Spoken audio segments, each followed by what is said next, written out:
السلام علیکم یا سیدی یا رسول اللہ وعلی آلک و صحابک یا سیدی یا رحمت للعالمین۔ شان اولیاء اللہ۔ اولیاء اللہ کی شان قرآن و حدیث اور بزرگان دین کے اقوال میں بے شمار بیان کی گئی ہے۔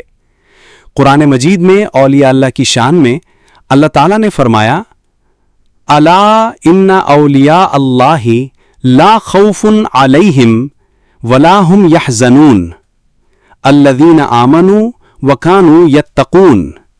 ترجمہ: یاد رکھو بے شک اللہ کے دوستوں کو نہ کوئی خوف ہے اور نہ وہ غمگین ہوں گے۔ یہ وہ لوگ ہیں جو ایمان لائے اور تقوی اختیار کیا، یعنی اولیاء اللہ وہ ہیں جن کے دل اللہ کی یاد میں جڑے رہتے ہیں، ایمان اور پرہیزگاری میں کامل ہوتے ہیں۔ حدیث مبارکہ میں رسول اللہ صلی اللہ علیہ وسلم نے فرمایا، ان للہ عبادا لیسوا بانبیاء ولا شہداء یغبطہم الانبیاء والشہداء یوم القیامۃ۔ ترجمہ: اللہ کے کچھ ایسے بندے ہیں جو نہ نبی ہیں اور نہ شہید، مگر قیامت کے دن ان پر نبی اور شہید رشک کریں گے۔ صحابہ رضی اللہ تعالی عنہ نے پوچھا، یا رسول اللہ صلی اللہ علیہ وسلم وہ کون ہیں؟ آپ صلی اللہ علیہ وسلم نے فرمایا، وہ لوگ جو اللہ کی محبت میں ایک دوسرے سے تعلق رکھتے ہیں، بغیر دنیاوی رشتہ داری یا مال کے، بس اللہ کی خاطر محبت کرتے ہیں۔ بزرگان دین کے اقوال۔ حضرت علی کرم اللہ وجہہ نے فرمایا، اولیاء اللہ وہ ہیں جو دیکھنے میں عام لوگوں جیسے ہیں مگر ان کے دل نور خدا سے روشن ہوتے ہیں۔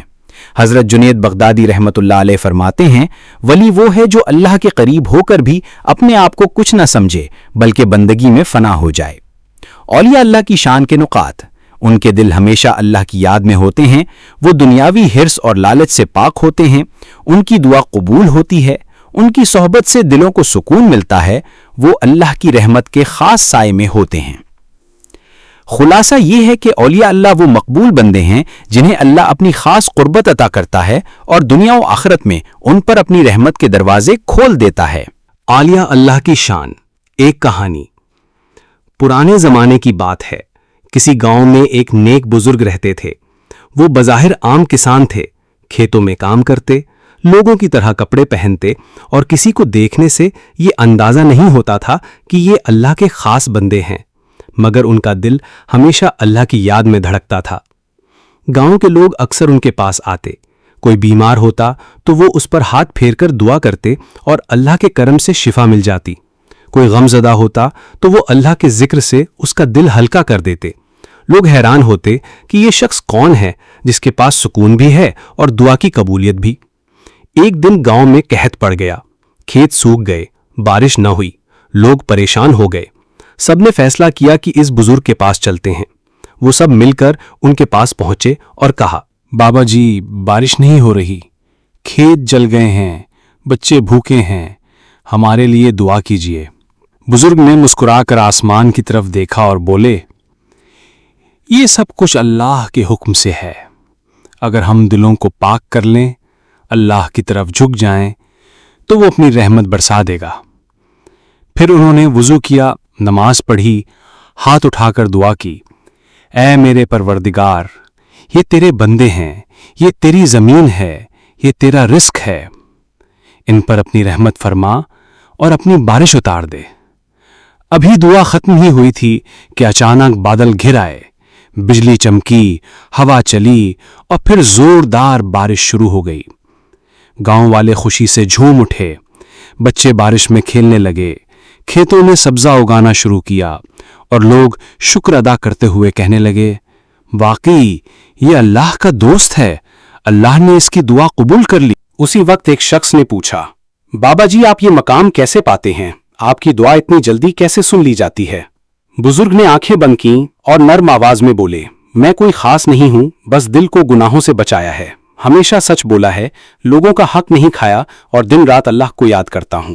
جب بندہ اپنا دل اللہ کے سپرد کر دیتا ہے تو پھر وہ بندہ اللہ کا ولی بن جاتا ہے، اور اللہ فرماتا ہے، میرا ولی جب مجھ سے مانگتا ہے تو میں ضرور دیتا ہوں۔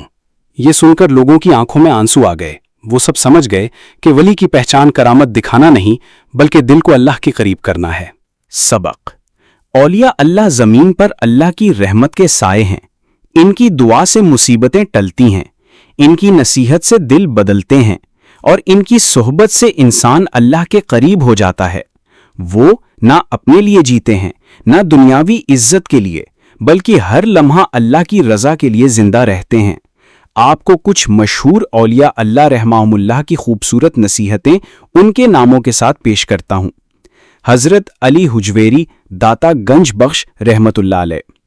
نصیحت: جو شخص اللہ کے ذکر میں سکون نہ پائے وہ دنیا کے کسی کونے میں بھی سکون نہیں پا سکتا۔ حضرت خواجہ معین الدین چشتی اجمیری رحمت اللہ علیہ۔ نصیحت: انسان کی اصل پہچان اس کے اخلاق سے ہے، دولت اور عہدہ فانی ہیں۔ حضرت بایزید بستامی رحمت اللہ علیہ۔ نصیحت: اللہ کے بندوں کی خدمت اللہ کی محبت حاصل کرنے کا سب سے بڑا وسیلہ ہے۔ حضرت جنید بغدادی رحمت اللہ علیہ۔ نصیحت: تصوف یہ ہے کہ تو اپنے آپ کو اللہ کے آگے کچھ نہ سمجھے اور ہمیشہ عاجزی اختیار کرے۔ حضرت شیخ عبد القادر جیلانی رحمت اللہ علیہ غوث العظم۔ نصیحت: جو بندہ اپنے رب پر بھروسہ کر لیتا ہے دنیا اس کا کچھ نہیں بگاڑ سکتی۔ حضرت رابعہ بصری رحمت اللہ علیہ۔